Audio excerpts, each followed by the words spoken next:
If you look at the agricultural census in India, what is agricultural census in India? How the agricultural census is carried out in India?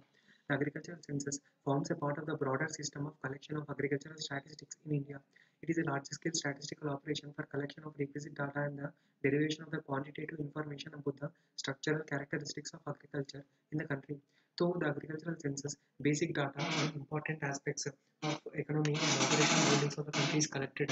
That is, see the basic unit of data collection in agricultural census is operational land holding.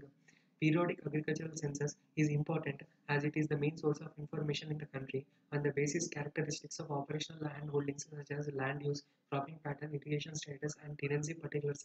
This information is tabulated by different size classes like marginal, small, and medium, and large social groups like SC, ST, are the need of the development planning, socio-economic policy, formulation, and establishment of national priorities. Census also provides a basis for development of a comprehensive integrated national system of agricultural statistics and has links with various components of national statistical system. See how the land record system has been evolved in India and the collection of agricultural statistics. See, India is one of the few countries in the world which has developed a sound system of land records, including the village maps, which dates back to the very early times. In 16th century, Sher Shah Suri initiated the land settlements operations for assessment and collection of land revenue. This was later systematic by Akbar, further reformed during the British period with a view to improve the land revenue system and augmented the revenue. These changes resulted in the development of two major types of land revenue system. One is permanent settlement uh, that was introduced where the designated private landlords acted as intermediaries and enjoyed limited right to collect the tax or property right to private property. While in large parts of the country, the system of temporary settlement or Rayatwari system, that is temporary settlement or Rayatwari system, was introduced. Many changes were made in these two systems during the course of 19th century. After the independence, various land laws were introduced. A system of permanent settlement was introduced where designated private landlords acted as intermediaries and enjoyed limited rights of private property, while in other parts of the country, a system of temporary settlement called Rayatwari system was introduced. Many changes was made in these two systems during the course of the 19th century. After the independence, various land laws were introduced to bring the farmers and the states into the direct contact. The gradual evolution of the land systems in the country necessitated the maintenance of the village farms. That is, see, after independence, laws were introduced to bring the farmers and the state into direct contact without eliminating the intermediaries. The gradual evolution of the land systems in the country necessitated the maintenance of village forms and registers. That is, village forms and registers giving details of land held various conditions under which they are held. A regular system of land revenue administration was established for this purpose. These forms and registers in vogue for the maintenance of land records in the different states constituted the basis for the land utilization, cropping pattern, and irrigation. Due to the dominant position of agricultural sector in the Indian economy, the collection and maintenance of agricultural statistics assumes importance, particularly in the respect of statistics relating to the agricultural holdings. The initiation of various land reforms measures adopted since independence necessitated the maintenance to detailed and up-to-date land record systems. The land records maintained in the farms and registered, the land records maintained in the farms and registered at village level became the essential for agricultural planning and, and development as they constitute the basis for the land utilization, crop and irrigation statistics. The National Commission on Agriculture, after examining the various alternatives for collection of agricultural statistics, see, the land records maintained in the form of forms and registers at village level became essential for agricultural planning and development as they constitute the basis for land utilization and the crop and irrigation statistics. Also, National Commission on Agriculture, after examining the alternatives for the collection of agricultural statistics, concluded that the best method of collection of such statistics was by the way of land records. In this process, the Patwari, who is primarily responsible for maintenance of land records, was considered to be the most suitable person who undertakes the job of crop inspection. The commission concluded that the basic structure for collection of agricultural statistics could be improved by enabling the Patwari to do his job better and other revenue officials at the village and taluk and tehsil level to devote adequate attention to the collection of agricultural statistics.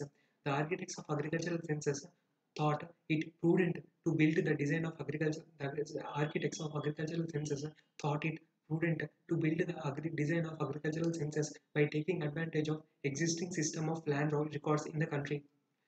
These land records relate to the record of ownership of land and season-wise area enumeration for crops.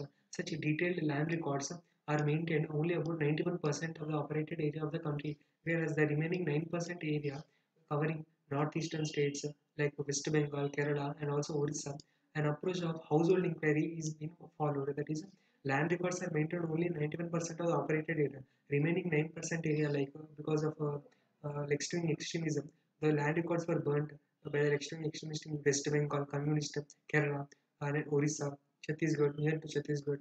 So, an approach of household inquiry is followed in these areas.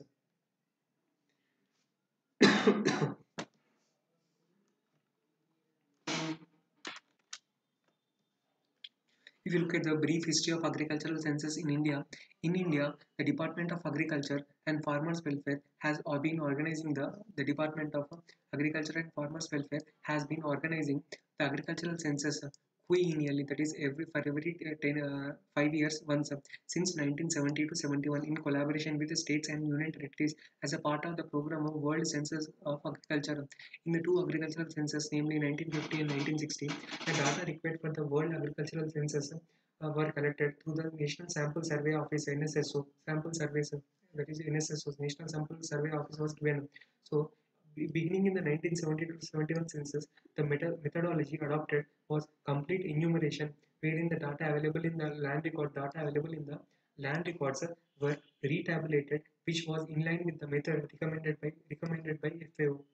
In the non-land record states where comprehensive land records were not maintained, the data were collected through the sample surveys.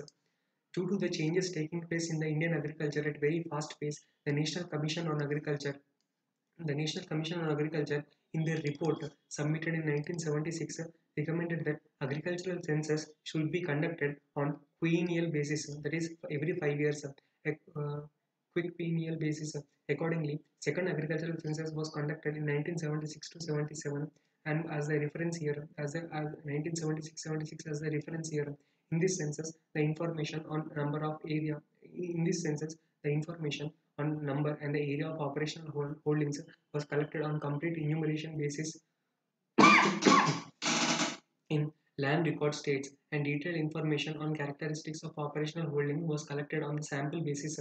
An input survey is a sample of 2% villages was also carried out for the first time. In this survey, data relating to the use of various inputs such as fertilizers, manures, agricultural implements, and machinery and agricultural predator provided by the various credit institutions to different categories of operational land holdings was also collected. The third and the fourth agricultural census was carried out with agricultural year 1980-81 and 85-86 as the reference periods.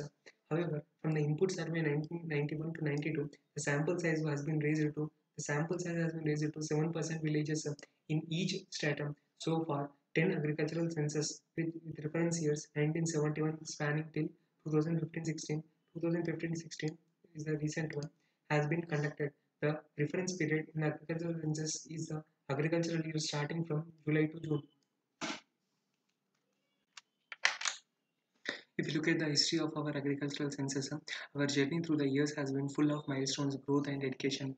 The first agricultural census, 1970 to 71, India's first ever comprehensive agricultural census, was carried out with the agricultural year 1970 to 71 as the reference.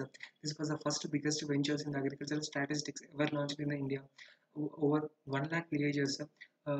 Over 1 lakh villages functionaries were involved in the collection of the data on various characteristics like number of operational holdings and operated in terms of leasing and land use, irrigation status and source of irrigation and cropping pattern.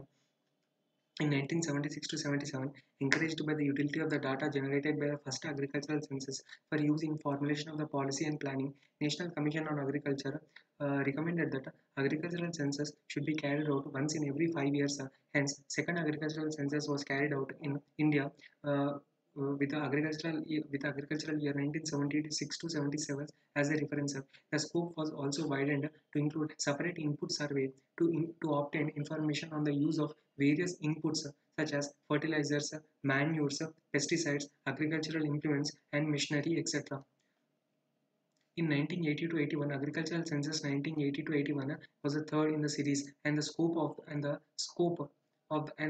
the census was increased by collecting separately details about the handholdings operated by the SCs STs. Besides, sample size for the input survey was increased from 2% to 7% to cater the requirements of disaggregated data for micro and small level planning. In 1985 to 86, agricultural census, the fourth in the series, was carried out in the country. It was the first time in the history of agricultural census that the computers were used at the state and center level with the help of National Informatics Center for processing the agricultural census data.